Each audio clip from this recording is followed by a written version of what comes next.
ಇದೇ ಸಂದರ್ಭದಲ್ಲಿ ಈಗ ಅಂತ್ಯಕ್ರಿಯೆ ನಡೀತಾ ಇದೆ. ಅಲ್ಲಿಯೇ ಸ್ಮಾರಕವನ್ನ ನಿರ್ಮಾಣ ಮಾಡಲಾಗುತ್ತೆ ಅನ್ನೋದ್ರ ಬಗ್ಗೆ ಮಾಹಿತಿ ಕೂಡ ಲಭ್ಯವಾಗಿದೆ. ಈ ಬಗ್ಗೆ ನಮ್ಮ ಪ್ರತಿನಿಧಿ ರಾಮ್ ಮಾತನಾಡಿದ್ದಾರೆ. ಉದಯ್ ಅವರ ಜೊತೆ ನೋಡೋಣ. ಸರ್, ಅವರ ಹುಟ್ಟೂರಿನಲ್ಲಿ ಅಂತ್ಯಕ್ರಿಯೆಗೆ ಎಲ್ಲ ಸಿದ್ಧತೆಗಳು ಆಗ್ತಾ ಇದ್ದಾವೆ. ಸೊ ಏನೆಲ್ಲ ಸಿದ್ಧತೆಗಳು ನಡೆದಿದೆ? ಪ್ರಮುಖವಾಗಿ ಸಾರ್ವಜನಿಕರಿಗೆ ದರ್ಶನಕ್ಕೆ ಮೊದಲನೇ ಆದ್ಯತೆ ಕೊಟ್ಟು ಅವ್ರಿಗೆ ಬೇಕಾದಂಥ ಬ್ಯಾರಿಕೇಡ್ ಮುಖಾಂತರ ಅವರಿಗೆ ದರ್ಶನ ಮಾಡಲಿಕ್ಕೆ ವ್ಯವಸ್ಥೆ ಮಾಡಲಾಗಿದೆ. ಗಂಡರಿಗೂ ಕೂಡ ಪ್ರತ್ಯೇಕ ರಸ್ತೆ, ಪಾರ್ಕಿಂಗು ಎಲ್ಲವೂ ಕೂಡ ಅವ್ರಿಗೂ ಪ್ರತ್ಯೇಕವಾದ ವ್ಯವಸ್ಥೆ ಆಗಿದೆ.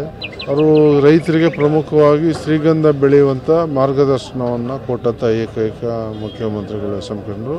ಶ್ರೀಗಂಧದಲ್ಲೇ ಅವ್ರನ್ನ ಸುಡುವಂಥ ಮತ್ತು ನಮ್ಮ ಹಿಂದೂ ಸಂಪ್ರದಾಯ ಏನು ನಮ್ಮ ಹಳ್ಳಿ ಭಾಗದಲ್ಲಿ ಹಿಂದಿನಿಂದ ಸ್ಥಳೀಯವಾಗಿ ನಡ್ಕೊಂಡ್ಬಂದಿತ್ತು, ಅದೇ ಸಂಪ್ರದಾಯದಲ್ಲಿ ಅಂತ್ಯಕ್ರಿಯೆ ಮಾಡುವಂಥ ಎಲ್ಲ ಸಿದ್ಧತೆಯನ್ನು ಕೂಡ ಈಗ ಮಾಡ್ಕೊಂಡಿದ್ದೀವಿ. ಒಂದು ಕಡೆ ಈಗ ವಿಧಾನಸೌಧ ವಿಕಾಸದಲ್ಲಿ ಪುತ್ಥಳಿಯ ಒಂದು ಮಾತುಕತೆ ನಡೀತಾ ಇದೆ. ಇಲ್ಲಿ ಸ್ಮಾರಕವನ್ನು ನಿರ್ಮಾಣ ಮಾಡುವಂಥದ್ದು, ಅವರ ಜೀವನ ಚರಿತ್ರೆಯನ್ನು ತಿಳಿಸುವಂಥ ಕೆಲಸಕ್ಕೆ ಆ ಒಂದು ಮನೆಯನ್ನು ಬಳಸ್ಕೊಳ್ಳುವಂಥ ಏನಾದರೂ ಒಂದು ಚಿಂತನೆಗಳು ನಡೆದಿದ್ದಾವೆ. ಇಲ್ಲಿ ಅವರ ಏನು ಸ್ಮಾರಕ ನಿರ್ಮಾಣ ಅಂತೂ ಇಲ್ಲೇ ಮಾಡುವಂಥದ್ದು ಅದು ಖಚಿತ.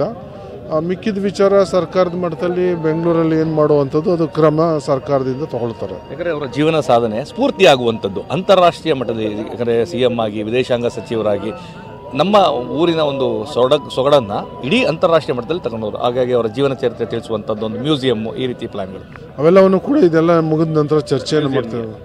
ಚರ್ಚೆ ಮಾಡಿ ಏನು ಇಲ್ಲಿ ಸೂಕ್ತವಾಗಿ ಏನೇನು ಮಾಡಬೇಕು ಅದಕ್ಕೆಲ್ಲ ಚರ್ಚೆಯನ್ನು ನಮ್ಮ ಉಪಮುಖ್ಯಮಂತ್ರಿಗಳ ಜೊತೆ ಚರ್ಚೆ ಮಾಡಿ ಮುಂದಿನ ಕ್ರಮವನ್ನು ತಗೊಳ್ತೀವಿ. ಇದು ಶಾಸಕ ಉದಯ್ ಅವರ ಮಾತು. SM ಕೃಷ್ಣ ಅಪರೂಪದ ರಾಜಕಾರಣಿ. ಹೀಗಾಗಿ ಅವರು ಏನು ಗಂಧದ ಮರವನ್ನು ಬೆಳೀಲಿಕ್ಕೆ ರೈತರಿಗೆ ಪ್ರೋತ್ಸಾಹವನ್ನು ನೀಡಿದರು, ಆ ನಿಟ್ಟಿನಲ್ಲಿ ಗಂಧದ ಮರದಲ್ಲೇ ಅವರ ಅಂತ್ಯಕ್ರಿಯೆ ನೆರವೇರಿಸ್ತಾ ಇದ್ದೇವೆ. ಜೊತೆಗೆ ಸ್ಮಾರಕ ನಿರ್ಮಾಣ ಖಚಿತ. ಇಲ್ಲಿ ಇದೇ ಸ್ಥಳದಲ್ಲಿ ಮ್ಯೂಸಿಯಂನ ಮಾಡುವ ಮುಖಾಂತರ ಅವರ ಜೀವನ ಚರಿತ್ರೆಯನ್ನು ಮುಂದಿನ ಪೀಳಿಗೆಗೆ ತಿಳಿಸಿಕೊಡುವಂಥ ಕೆಲಸಕ್ಕೆ ಮುಂದಾಗ್ತೇವೆ. ಈ ಬಗ್ಗೆ CM DCM ಜೊತೆ ಮಾತನಾಡ್ತೇನೆ ಅನ್ನೋ ಒಂದು ಭರವಸೆಯನ್ನು ಸಹ ನೀಡಿದ್ದಾರೆ. ಕ್ಯಾಮ್ರಾ ಪರ್ಸನ್ ರಘು ಜೊತೆ ರಾಮ್, TV9 ಮಂಡ್ಯ.